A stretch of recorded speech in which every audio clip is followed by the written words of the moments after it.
What's up guys, today's video I am gonna do a detailed review and pick the top 5 best smartwatches 2022.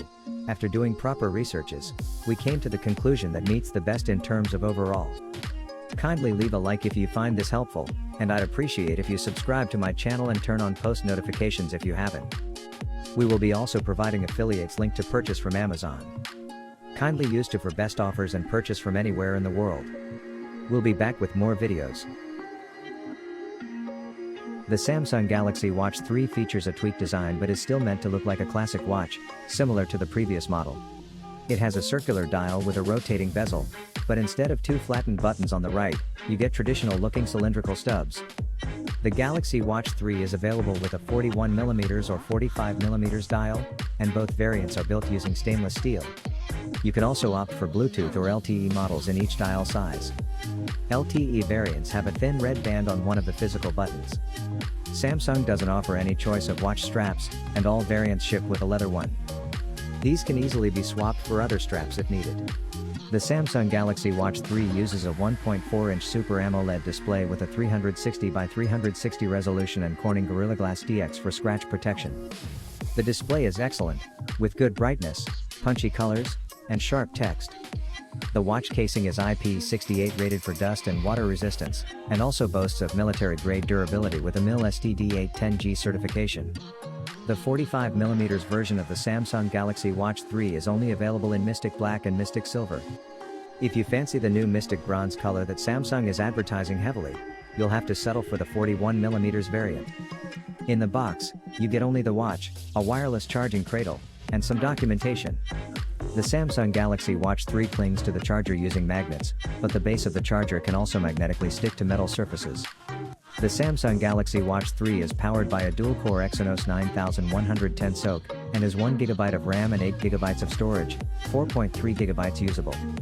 There's Bluetooth 5, Wi-Fi N, built-in GPS, NFC, and sensors such as an accelerometer, barometer, gyroscope, ambient light sensor, and heart rate sensor. There are red LEDs and an infrared sensor on the bottom of the watch, which are used for estimating your blood oxygen, SpO2, level. The LTE version that I have for review supports an SIM for 4G connectivity, so you can receive notifications and calls when you're away from your phone. The Samsung Galaxy Watch 3 has a 340 mAh battery which is said to offer a little more than 2 full days of typical usage.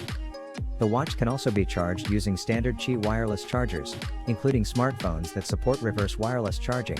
For example, Samsung's wireless power share feature in phones like the Galaxy S20 Plus.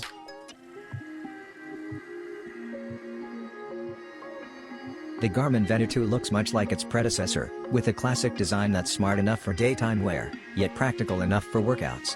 It's not groundbreaking, with a silicone band, metal bezel and polymer case, but the new watch addresses one of our biggest complaints about the original Venu, which was its lack of different size options.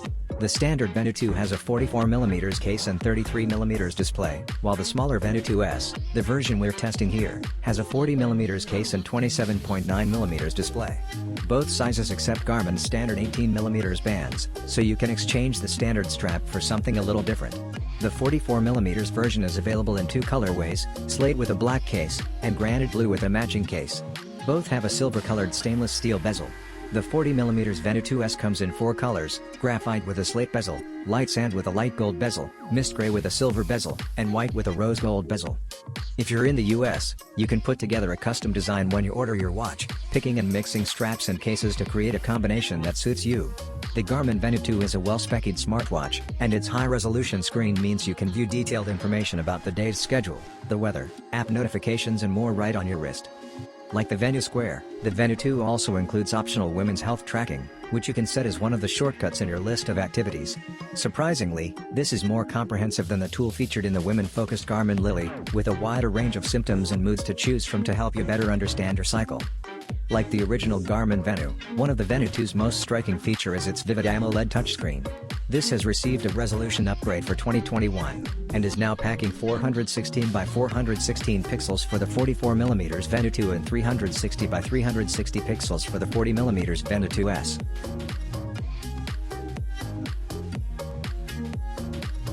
The GSW H1000 isn't all that different to Casio's prior Pro Track Wear OS watches.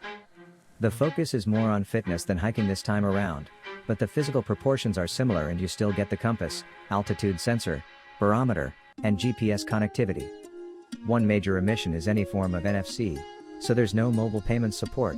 The proprietary barrel charger is as awkward as ever, and Casio is also still making use of a dual-layer LCD that can extend battery life up to a month in its basic monochrome timekeeping mode. Underneath that monochrome display is a fully circular 1.2-inch 360 by 360 LCD screen. It feels quite small relative to the rest of the watch, but it isn't difficult to use, and I like that it doesn't dominate the watch's design.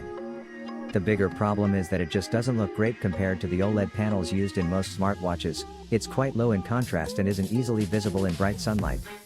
The monochrome layer, however, can be left on all the time and is much more glanceable if you don't need to use it for anything complicated. One slight oddity with the GSH H1000 is that Casio included very few watch faces. You only get an information-dense digital face, a basic analog option, and one that matches the layout of the monochrome LCD.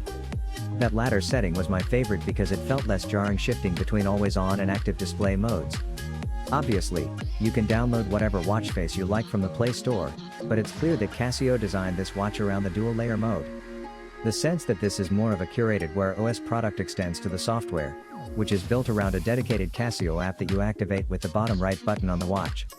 This handles features like the barometer and altimeter, as well as letting you access G-Shock Move, a fitness-focused app that you have to install on your phone alongside the base Wear OS app, which is a slightly awkward process.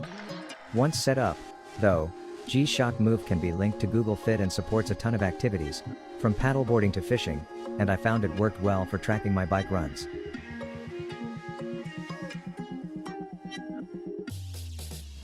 Fossil is known for offering lavish and classy smartwatches, and the Gen 5e is no different.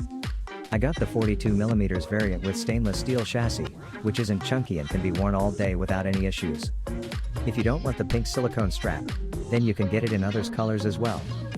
The AMOLED display, which is encased in an aluminum case, feels premium to touch. The frame has only one button on the right side, which offers good tactile feedback. You do get a speaker and microphone for taking calls, notification alerts and interacting with Google Assistant, which is just great. The button acts as the power button, offers access to the app drawer, acts as the back key and can even summon the Google Assistant. The smartwatch has a captivating 1.19-inch circular AMOLED touchscreen. If you are using colorful watch faces, then you will notice that the colors really pop out. The panel is crisp, clear, and bright enough in sunlight too. However, there is no adaptive brightness support, so you will have to manually adjust it when indoors or outdoors. The Samsung Galaxy Watch 4 is a slimline smartwatch with a design that sits comfortably on your wrist. If you're looking for something a touch chunkier, or you'd like a rotating bezel, you should opt for the Samsung Galaxy Watch 4 Classic. For those looking for a slimmer design, the Galaxy Watch 4 offers that, with two buttons on the right-hand edge and little else to detract from its sleek looks. It comes in two models, one with a 40mm watch face and another with a 44mm body. Both models are made of aluminum. The dimensions of the 40mm model are 40.4 by 39.3 by 9.8mm with a weight of 25.9 grams, while the 44mm is 44.4 by 43.3 by 9.8mm and weighs 30.3 grams. The screens on both Galaxy Watch 4 models look bright, and we found them easy to read. The resolution is also impressive, with the 40mm watch featuring a 396 by 396 resolution and the 44mm model taking that up to 450 by 450. That's 330 pixels per inch for both models.